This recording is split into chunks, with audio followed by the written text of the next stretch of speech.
Alright, this is Industrialization, content check number 2. We're going to get into the social class changes. So take a look at the content check materials and notice that the big thing you should be able to do whenever you finish this section is create a T-chart of life before and after the industrialization for the different classes, include marriage, education, what is sports and recreation like.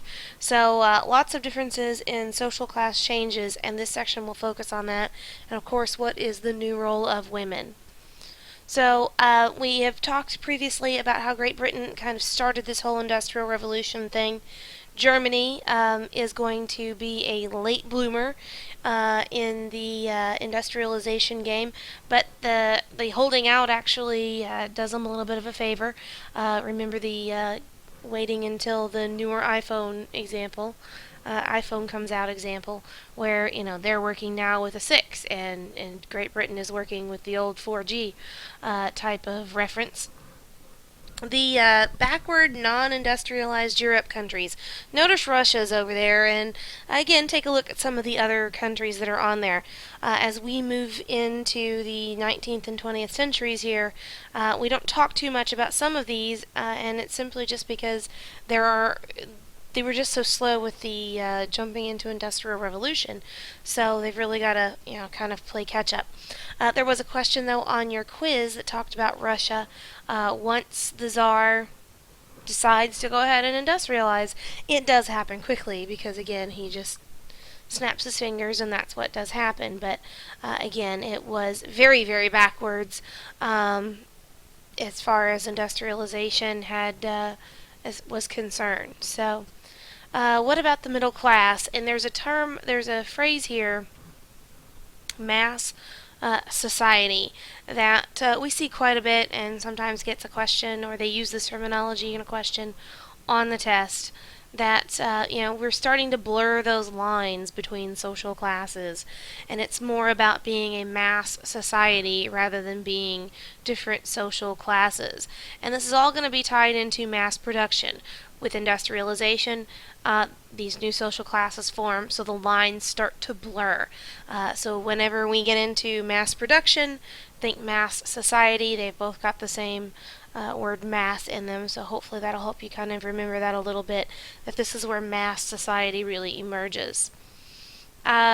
We are talking about a new type of person in this unit.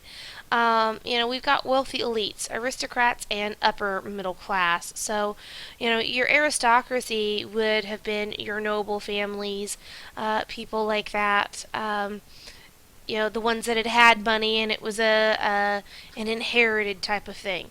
But we also have in this time period, we also get the industrialists, the bankers, the merchants that start to invest, that also move themselves up from a regular middle class to an upper middle class. And a lot of the aristocracy aren't going to be able to kind of make the switch over to the new world. They're going to be still living, kind of back in the olden days and the old ways. And so they're, kind of let the whole industrialization thing pass them by. And they're just like, I'm going to sit here and live on my money. But just as their relatives had for years and years and years. But it was an old agrarian, it was an old agricultural, land-based society. With industrialization, those who don't make the change, we're going to see this in the early 1900s, the early 20th century, those who don't make the change are going to get left behind and eventually will lose their lands that had been in their family for years and years and years.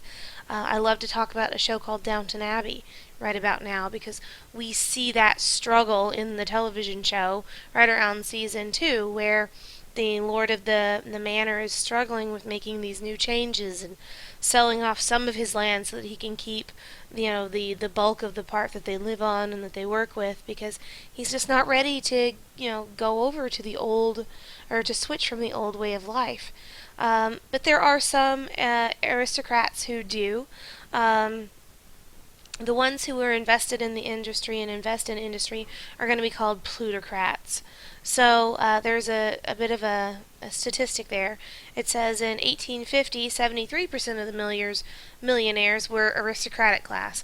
By 1900, only 27%. So they're going to lose 50% of their population because they just refuse to switch over and to make those changes. So some of the ways that they could make those changes or at least stay relevant would be to marry their aristocratic noble blood titled children to these new up and coming upper middle class folks that have money. And this is a great situation for both parties because the upper middle class don't have a title. You know, they're not lord of this or lady that or duke or duchess, whatever. Um, and, you know, that's kind of a big deal in England and some other places. Well, their children would marry in, and now all of a sudden they would have, their family line would be part of a title, and the aristocracy would get tons of money to kind of put a little bit more lifeblood, a little bit more money into the family bank accounts. So the aristocrats got to hang on a little bit longer, and the upper middle class got a title. Win-win situation. So the new middle class. Again, there's some statistics up there. Go ahead and, kind of take a look at this and see where it's going. But you really want to spend some time with this slide, especially if this is your part of the project. You've probably already done that. The industrialization project. Sharp divisions exist in the middle class. You've got upper middle, that's talking about successful industrialists, another upper middle, where you're talking about the wealthy and the folks who marry into the aristocracy. You need to take a second and pull out your crash course handout because they talk about haute bourgeoisie, and petite bourgeoisie. Haute, Haute, high bourgeoisie versus small bourgeoisie, petit bourgeoisie. So, little bourgeoisie. So, we've got even some distinctions there as well. Just kind of take a look at that. Then, of course, your solid middle class and your lower middle class. And, of course, this isn't even the low class, the peasants, the poor people. So make sure that you kind of take a look at this. It'll help make things a little bit. You can. It's a great starting point. You've got to know these things before you can start answering questions about them and who belongs where and all that kind of stuff. So the era of the middle class. This is where we get into the Victorian era. Queen Victoria is in charge and queen in Great Britain. Victoria and Prince Albert. Those are the two that build the Crystal Palace and have the exhibition hall that we'll do our extra credit on. Again, just reading this to you a little bit. Family is the central institution. Men work outside the homes. Women actually stay in the homes. I'm going to talk about that a little bit more in a second. They have fewer children, fewer household servants. If you were, upper crust and could afford that, slowly but surely, as things start to change and we move into a new industrialist society, less and less household servants. Again, Victorian era. They participate in craft music education to help them provide a proper home environment.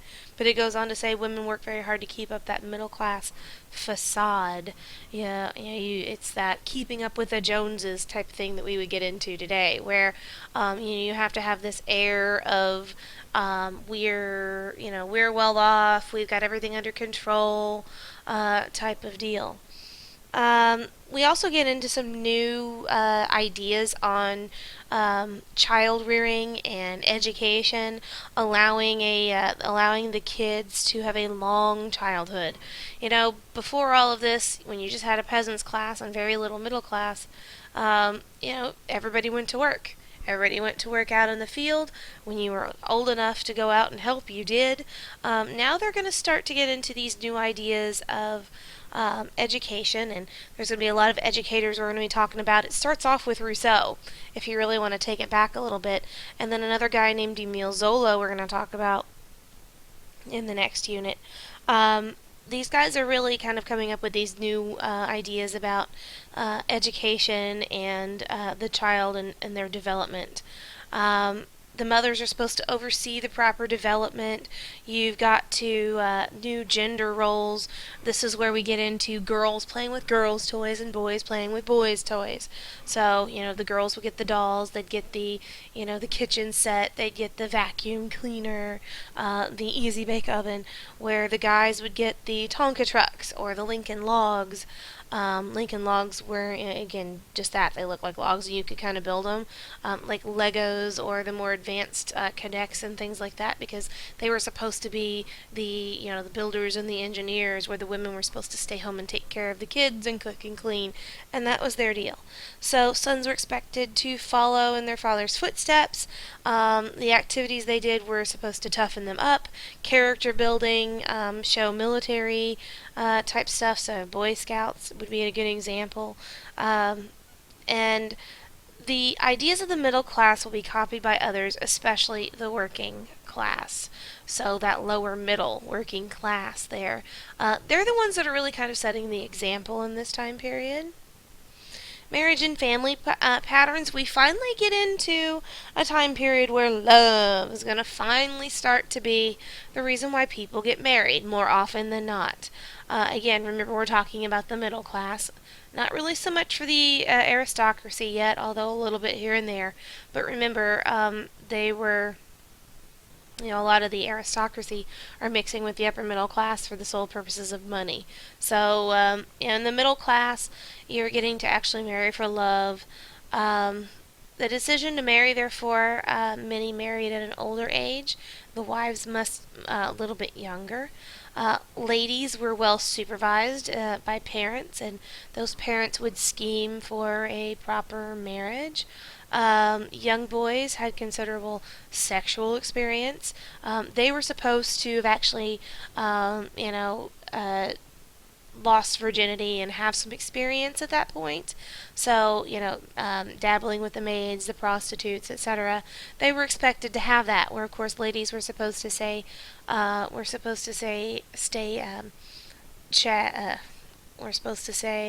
goodness, chaste and untouched and not have any kind of ideas to what that is. And we're really getting into that time period where women have to be chaperoned. If you were in a room with someone who was an unmarried male that wasn't your family member and you were unchaperoned, then you're headed off to the church, because heaven, oh my gosh, if not, then they would call you all kinds of nasty names that they call women that they think have loose morals. So, we're really getting into, that kind of time period. So, men are supposed to have all this experience, women aren't, and heaven forbid you be caught.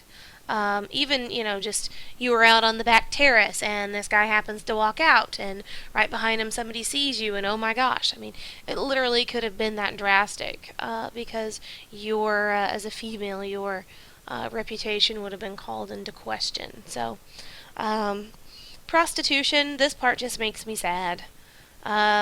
It was almost a stage of life. Like, now it's go to high school, go to college, then go off and get a job, and maybe after that get married. Well, this would have been just one of those other stages that you had to go through. Especially, if you're in domestic service. If those men are getting all the experience, those young boys are getting experience by sleeping with the maids, then hello. Put two and two together there. So, the lower classes not exactly being held up to the same standards as the upper class. Working class, recreation and leisure. This is where I get to talk about, our American version of liquor and alcohol consumption versus everywhere else over in Europe. Every time I take one of my trips where the students go with me to Europe, the big question always is, are we going to be able to drink? And I'm like, don't go on this trip if you think you're going to go over there and booze it up. So, they obviously have different ages, restrictions and things like that, and liquor is a little bit different over there. It's a socially acceptable thing. Heavy drinking is seen as socially unacceptable. So, getting drunk is not the intent of sitting down and having a beer or a glass of wine or a cup of ale or whatever after work. it's just, is just like having soda, and but the heavy drinking was heavily looked down upon. Where over here it's, oh my gosh, you're a drinker. Ooh. So some people resort to drinking in secret or binge drinking, going all week without having anything and then really tying it on during the weekend. So, we have higher problems with alcohol over here, where, and higher ages, where they've got lower ages over there and less problems with the liquor. So, again, just a little bit of a different situation, and kind of be aware of that consumption of alcohol is a normal pastime. Music halls and vaudeville theaters. Absolutely love vaudeville. It's a musical show with funny stuff in the middle of it and performing. But notice it says mixed audience. They have themes of social comedy, so the things that are funny that are going on with people, they would make fun of it. They would, in a light-hearted, ha-ha kind of way, not a mean-spirited way. But mixed audience is going to mean mixed from different classes. So now the upper middle, lower middle, and all of those different class of people are mixing together. Sports, blood sports decline, so even further than the ones we'd already had. We talked about that a little bit. Gambling is encouraged. Spectator sports are more the thing, like soccer and horse racing. And then it gets into a little bit of information about the church. We can't forget that. We've gotten away from the importance of the church, but it is, of course, still there. Illegitimacy is going to explode. Through 1850, so illegitimate, of course, means your parents aren't married whenever you're born. So there's going to be an increase of illegitimate children. Though after 1850, we have a little bit of a change. More babies are going to be born to married women. So brides get pregnant, and I'm pregnant. We've got to get married now, kind of thing. So men are more likely to marry because, hey, their economic conditions are better, so they can actually afford the children. And we're going to see the first versions of cheap condoms and diaphragms. And here's where we kind of talk about, again, France. They're always like ooh la la, a little bit more out there as far as the sexual revolution. They come up with the French letters. So if you're brave, you can look that up on Wikipedia. I wouldn't just throw it into a Google search, but I go over to Wikipedia to look that one up. Industry and gender. You want to take a look at ladies and their separate spheres, husbands versus wives, men being in the business and the factories, where women stay home. Only the poor families would expect women to work outside the home. That was kind of like a symbol of your status. I make enough money that my wife can stay home. She doesn't have to work. We aren't that poor. So, that middle class really likes to lets the women stay home, and again, it shows how well off you are. So the women are going to take over control of the house. That's going to become their sphere of influence.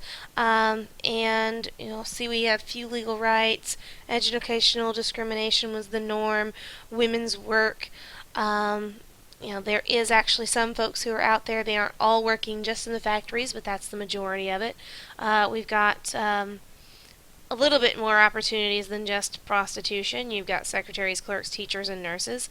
However, you do have the naive girl who moves to the big city and she gets sucked into prostitution. Working women.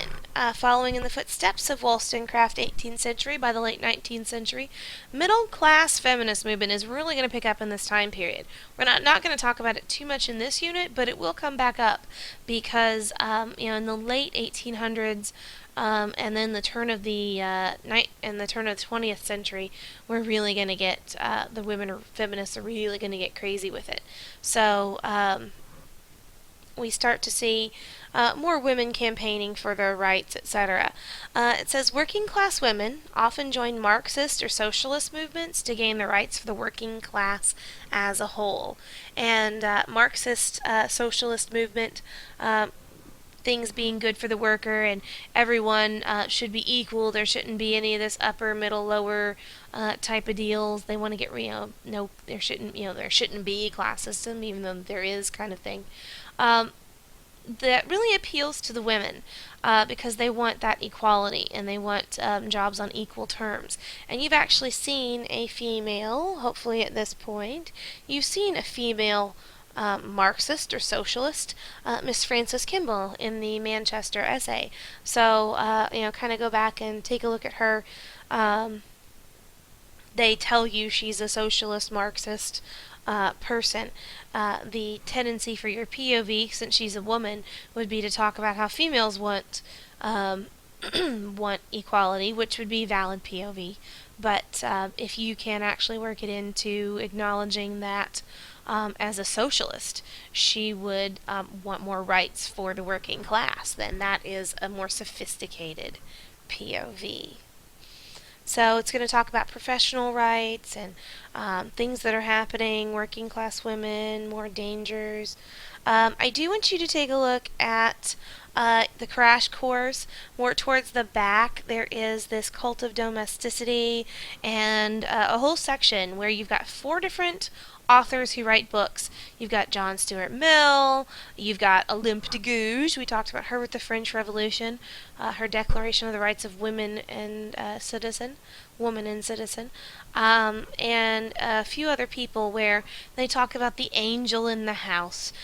Make sure you take a look at that and kind of get an idea of how the women's movement is getting going during this time period, because remember, AP loves the women.